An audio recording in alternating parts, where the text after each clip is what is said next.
Hello and welcome to this next episode of the Baby Sleep Connection. Instead of a teaser pulled from the episode, I'm doing a little intro right now because I wanted to give a little heads up. If you are here thinking that this is going to be a shopping list for a last minute gift for your spouse, partner, or wife, this is not going to cut it for you. We are looking in this episode at what we can do as mothers to support our own well-being. And so this is about the best gifts that we can give ourselves. I felt it was important to give a heads up.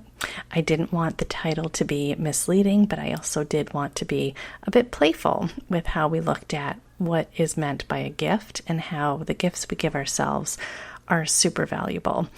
I hope you enjoy the episode. Have a listen. I would love to hear your feedback, and happy Mother's Day.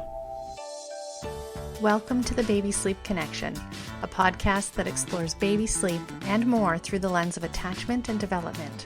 I'm your host, Heather Boyd. I'm a mom of 3, an occupational therapist, and a certified infant and family sleep specialist. If you are a tired parent who wants to support your baby sleep holistically, keep listening as we delve into approaches that go well beyond the usual strategies of wake windows and bedtime routines. Your baby's sleep is connected with so much more. Hello and welcome to another episode of the Baby Sleep Connection. I'm your host, Heather Boyd, and I had an idea for today's podcast, but with Mother's Day just 3 days after I published this episode, I decided to focus on that instead, and I hope that by the end you'll see why and that there is value in this for you. So this podcast episode is inspired by a parenting coach from Toronto, Sarah Rosensweet, who a few years ago had posted about her views on planning for and organizing Mother's Day herself. Now, the story goes that for I think something like 17 years of marriage, she was chronically disappointed in Mother's Day, in scribbled cards or no plans or less than stellar interest in pampering her or giving her a special day. And I'm paraphrasing here, so I may not have the story completely right. And one year, fairly recently, she decided that she was going to take the reins and create a day that she loved herself. She was going to do it herself so that she could create a day that celebrated her, so that she wouldn't be disappointed and she would get exactly what she wanted. Now, I'm going to use that as a launching point for today's podcast. And I will add that my sense was she didn't do this planning out of spite.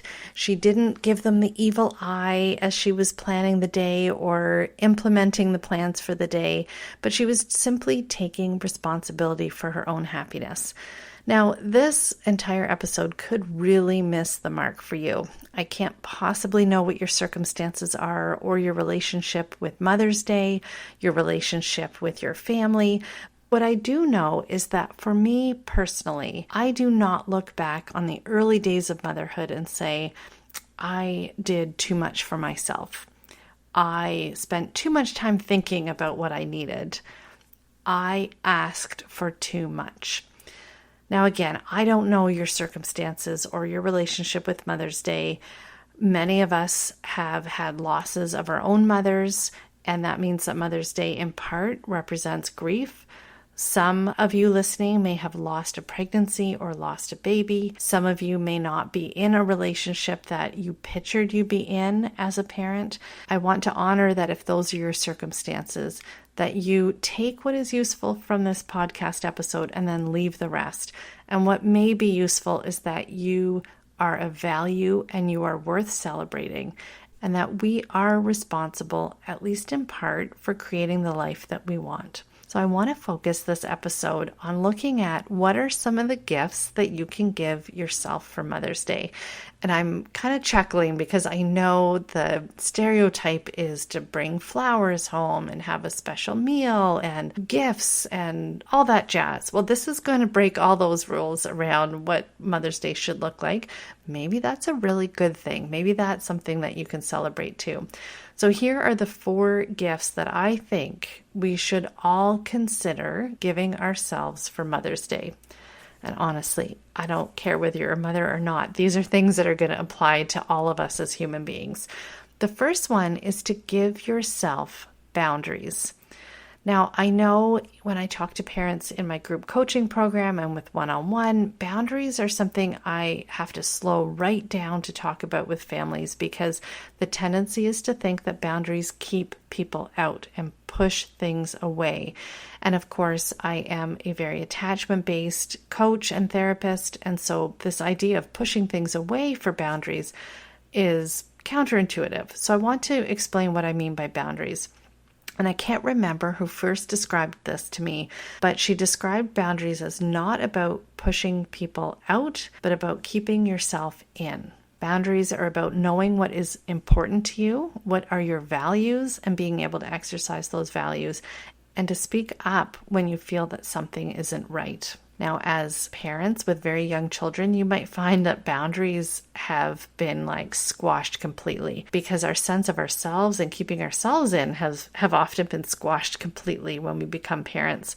They are practically part of us, and we don't have a lot of body autonomy with our kids early on. The attachment becomes, more important for your baby than who they are, and we get lost in that as well. Not to mention that the entire role that we're playing as parents shifts things for us dramatically, and so the boundaries can get a little bit wonky. I will add that for many of us, and I will include myself in this, we never learned to have boundaries, healthy boundaries, to be able to speak up, to be able to know what's important to us, to know that boundaries are about, again, keeping us in and aren't a reflection of or judgment of someone else. It's about speaking up for what's important to us. I could talk a long time about boundaries. It's certainly something that does come up often, particularly when I'm working with families with babies 9 months and up, when the baby's ability to communicate and assert themselves and move their body and get the things that they want and express the things that they want become much more clear typically.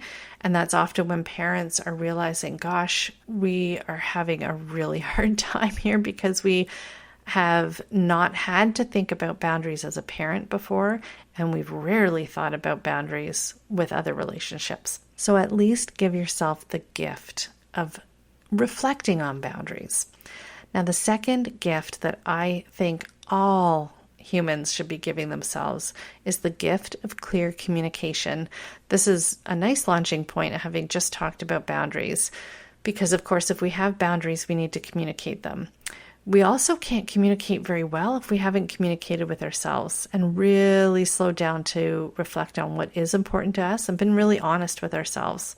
So communicating that with ourselves, but then also verbally communicating that and getting that across to the people in our lives.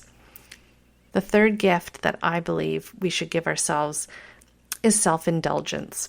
Now, I'm calling it self-indulgence partly because I think it naturally, at least for me, flares a little bit of resistance to think indulgence. No, I don't indulge in this. I'm not going to indulge in whatever it is that I really want. But on Mother's Day, I want you to think about self-indulgence as really choosing the things you love to do, the things you love to eat, the rest you would love to have.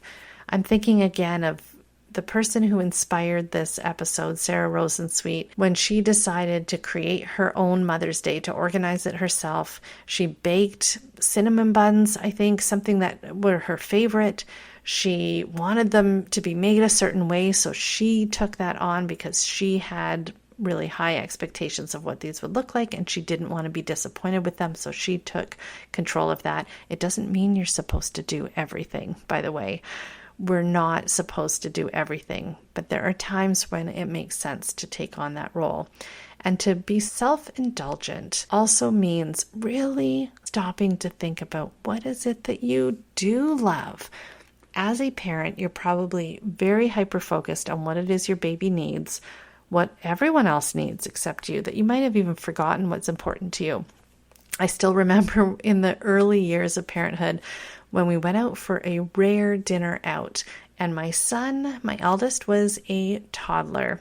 My baby, my second born, was in a bucket seat, sleeping through dinner, but was being nursed. And my eldest had some particular dietary restrictions. And so I did what I always do, which is to order something off the menu that I knew he could share with me. He was not a big eater at the time, so I knew I'd get probably 3/4 of the meal, and I could eat something that I probably enjoyed, and it would be something that he could eat.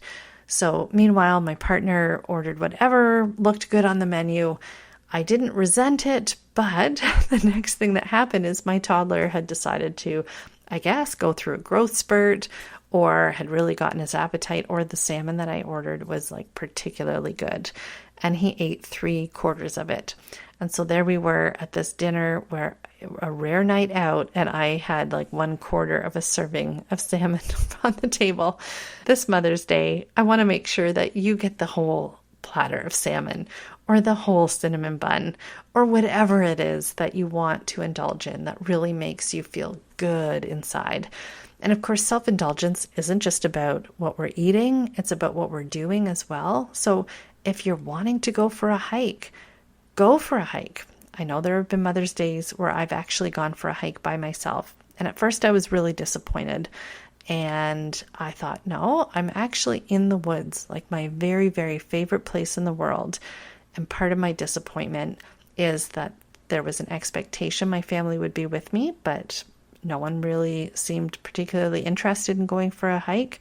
They would have been unhappy on that hike. And so I let that piece go. And that fits with point number 4, or gift number 4, that I think that you could consider giving yourself for Mother's Day. And that is detachment from the outcome. Now, this is maybe a new one for you. Unless you've worked with me, I talk about detachment from the outcome a lot. What is it? It's not being fixed on something you don't have control over.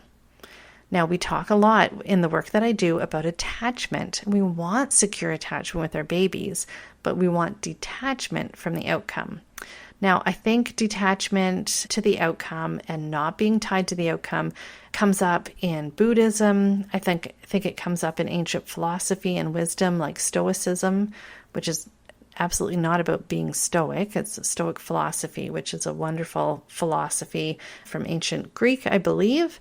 Anyway, I won't get into the history lesson. The thing with being detached to the outcome is you have a lot of things that you could do that change the outcome, the choices that you have, but we don't always have the full control over whether that outcome actually happens. And I'm going to give you an example. You may have a great bedtime routine for your baby. You turn off the screens, you provide a healthy dinner for them, you play with them throughout the day, they have lots of time for movement, you're bed sharing with them because you know that that helps them fall asleep. And so your expectation is that they're going to fall asleep easily, but they don't. And you could rant and rave about them not falling asleep, but the fact is they are not falling asleep. That's just the reality. And being fixed to the outcome means feeling perhaps resentful or frustrated, all valid feelings. But if we can get to a point where we are less attached to the outcome and more focused on the actions that we can take, then we can often feel a lot better able to manage the outcome when we don't get what we are expecting or want. Now, I will say detachment from the outcome, if it were a gift on a shelf, it's probably back ordered. I don't know a lot of people who have had a lot of experience getting detached from the outcome. So it's probably back ordered for quite a few years. And the thing about this kind of back order is you have to keep checking in on it. Otherwise, it will never come in. What it really comes down to with detachment is doing the work of realizing that disappointment and resentment, so much of it is caused when we're expecting an outcome that we literally can't make happen. Focusing on the things that we do have control over. Now, there's where you can really give leverage to the actions that you take, and it can feel a lot better too, because we can be proud about what we're doing, even if we don't get the outcome that we want. Now, of course, when I'm talking about creating a Mother's Day that is really special for you and includes things that you love to do or love to eat, or the people you love to be with, we're creating a special day for ourselves.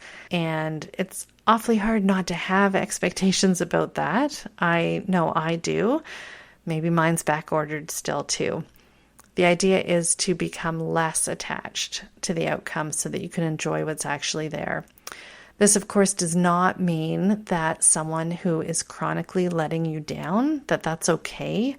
We're not detaching ourselves from our feelings.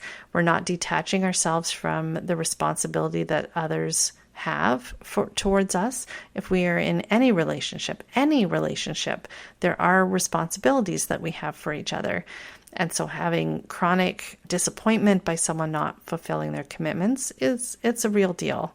Detachment from the outcome is about also just moving that through and letting it go, not throwing in the towel, but letting it go so that it doesn't take over you, because that doesn't serve you. And when I think about creating this day on Sunday that you will enjoy, feeling weighed down by disappointment in what others do or do not, something else we don't have control over, means you're missing out on an opportunity to really create something special for yourself.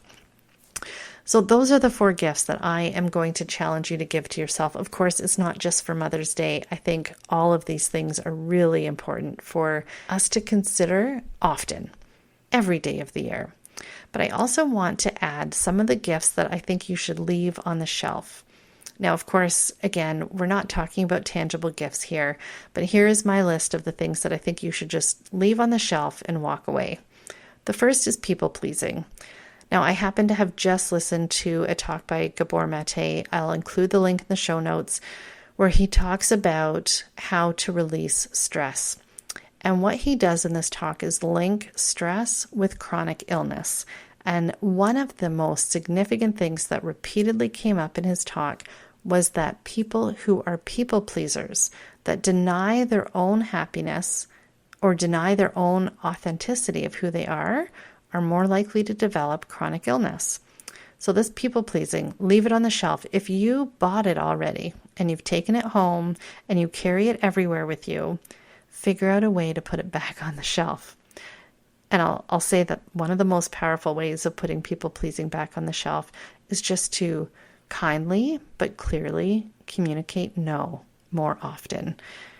I was reading some of my notes from one of my coaches, and one of his notes on people pleasing was to make no your default. Now, I realize that doesn't work in all circumstances, but if our default is yes, to say yes, we'll do it, yes, we can do it, yes, it's not a problem, the default of no doesn't seem so bad. Now, again, I realize it doesn't apply in all circumstances, so take it with a grain of salt. But if you don't say no ever, consider saying no and consider going back to that first gift that I mentioned, having boundaries. And again, these are big projects. These aren't something that you're going to be able to create for yourself if you haven't given much thought to it till now. If you have, then we know, you probably already know, this is a lifelong growth situation, that working on boundaries is not a one-time thing. So what else do I think you should leave on the shelf? Well, I think you should leave shame on the shelf. Being made to feel bad about who you are or what you value has no place. Leave it on the shelf. I'll also add guilt. Now, I'm a fan of Brene Brown, and she talks a lot about shame and guilt. She talks about shame being feeling bad for who you are, even if you've done nothing wrong. And guilt is about feeling bad for doing something wrong. So there is a place for guilt, but there is so much guilt carrying, right? We carry our guilt around instead of putting it down. Just like the energy our kids have sometimes that they need to let out, let's move guilt through our bodies. It serves a purpose. We're imperfect human beings. We make mistakes. We can own those mistakes, and then we move on.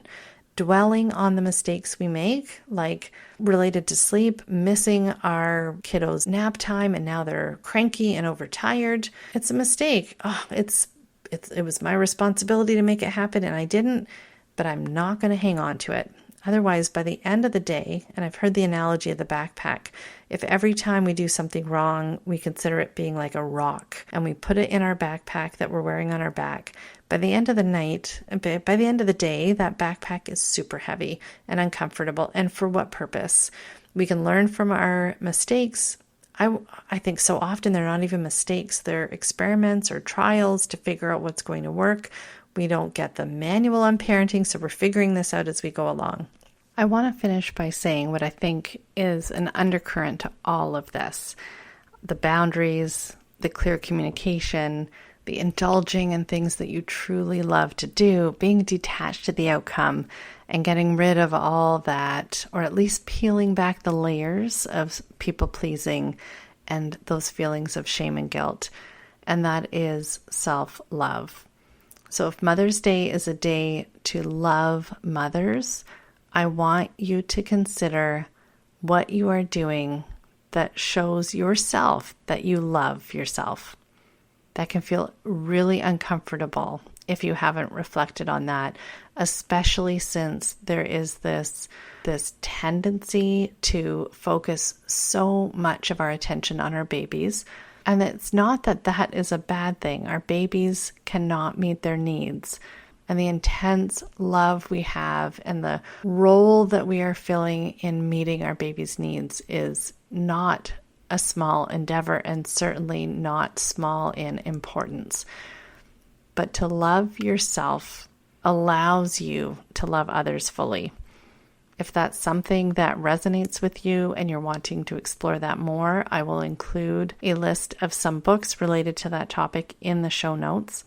If you are looking for other ideas of things to give yourself, I will suggest giving yourself the gift of understanding your baby's sleep better.